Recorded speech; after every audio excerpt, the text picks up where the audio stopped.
Hello MOOCs friends, hello OER friends, hello friends of MOOCs and OER.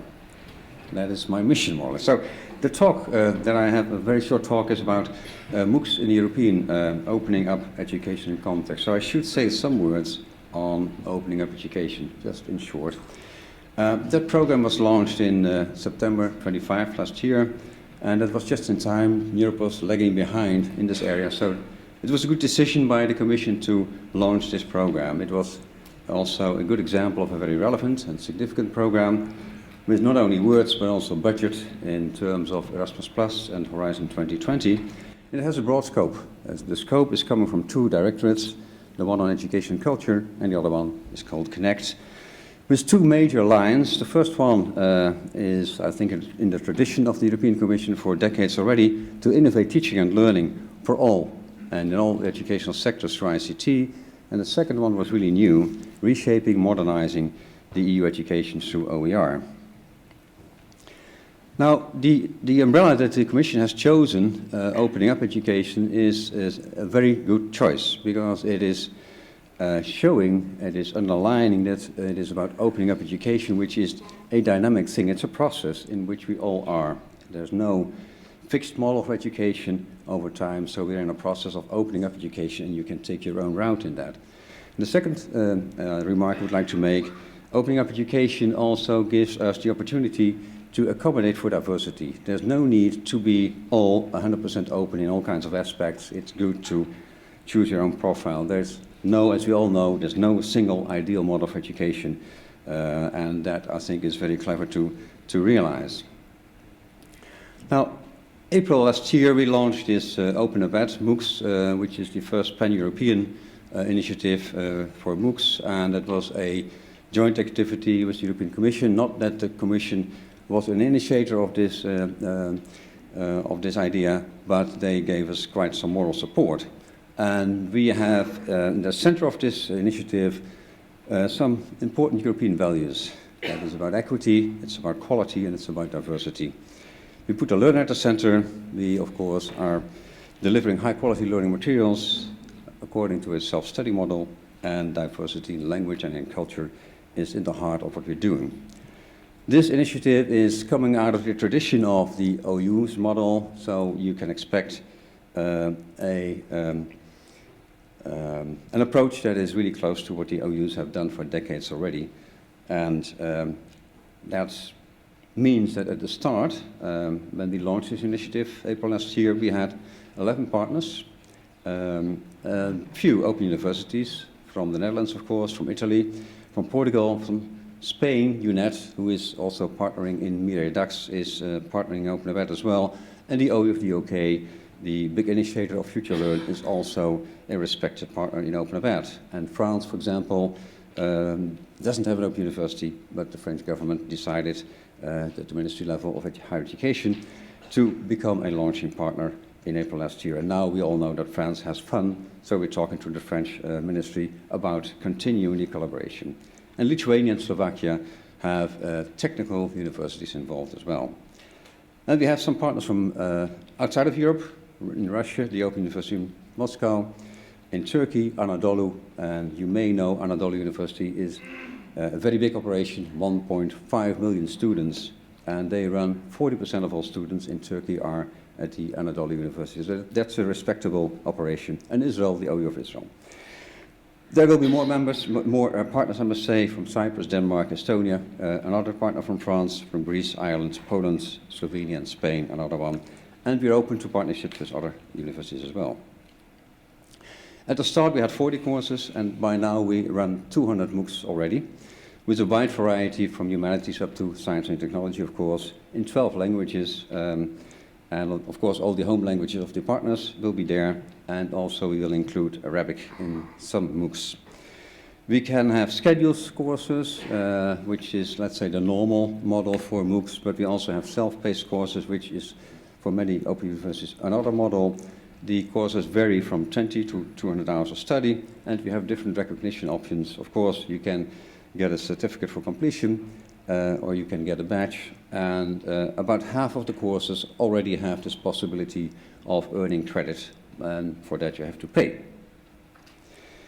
These are the 8 common features that we join among the partnership. So it's openness to the learners, which is really in the tradition of the Open Universities. It is about digital openness, so we focus on using open educational resources for the MOOCs, so we should really comply with the open licensing policies. There's the learner-centered approach, about independent learning, media-supported interaction, and we have those different recognition options, and there's a strong focus on quality and the spectrum of diversity. This is a decentralized model, so the institutions themselves are leading. We don't have a central platform because the partners have their platforms themselves. There's no need to have a central platform as we see it. So we have a central portal, which is about communicating what we're doing, showing what the common features are, and there's a referatory to the institutional platforms. And it's driven, of course, by service to the learners and to society rather than by revenue, and it is in the public domain rather than in the private sector. But of course, it's also centralized. The centralization is about branding and about profiling, so we have the commonality in those 8 features, and we want to contribute by those features to the European mission on opening up education. We have an OpenupEd label, a quality label that has been launched last week, and that's a requirement to become a partner of OpenupEd, of course, and we are continuously monitoring what we do, and we are planning to have more research and evaluation around all those courses at the different partners.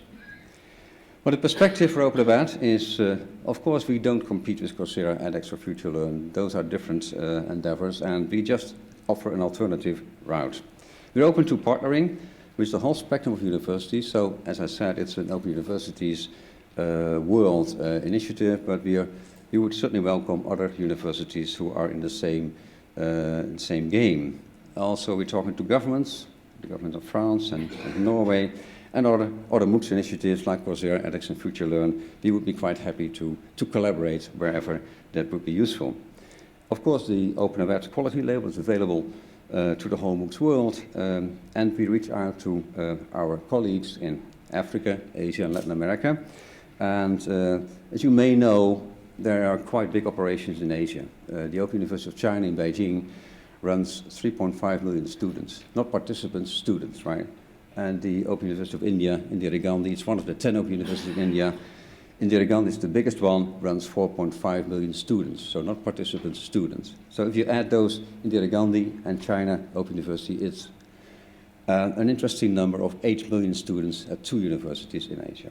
So it's interesting to involve also Open Universities in Asia and in Africa, where also are an increasingly number of Open Universities with big numbers, to involve them in a similar type of activity, so to try to make OpenupEd alikes in Africa and in Asia and in possibly Latin America, but I see that Maria Dax is very active over there. So anyway, that's, we are in touch with them and talk to them about this possibility. Of course, we are very keen on trying to contribute to the modernization agenda that the European Commission has set out, and we think we can showcase that MOOCs indeed can contribute to open education. There's no need to have fear about the open licensing policy, we can just do it. There's a call for Europe, and the call for Europe that I would like to share with you is not to aim for uniformity, but instead cherish the diversity that we have. The diversity is about language, it's about cultural context, it's about different educational philosophies, and that's a very important asset that we have. We should create symmetry and reciprocity in partnerships. Certainly if you're talking about the developing countries, it's important to really have symmetry into those collaborations. Partners should be committed strongly to their own case and in their own way. And I think we should move from exclusiveness, which was, let's say, the start of the MOOCs was about hiring top universities in the US, and we should really think about inclusiveness much more. Certainly we are thinking about other parts of the world. And Erasmus Plus, of course, is a program that we can all use to that aim. It's about higher education that we're talking about here in this conference, but it's much more than that, and the European Commission was very wise to address the whole educational sector, so also primary and secondary education. I was quite happy to see European SchoolNet in the previous presentation as a very important initiative, of course. It is really about the whole educational column. Higher education is important, but even more important, I think, primary and secondary education are. And my final remark is to really embrace openness in its full spectrum and full potential. And for me, it's about, of course, I'm a UNESCO chair in OER, so you can expect it from me. For me, it's about OER and about sharing knowledge. And this is my final slide, where OpenupEd is being put alongside with open education resources, alongside with diversity, alongside with the European culture, and alongside with the EDTU logo, which stands for high quality OU type materials. And I would like to thank you for your attention, and also like to mention Darko Janssen as the co-preparer of this presentation. He is the manager of OpenupEd at EDTU. Thank you so much.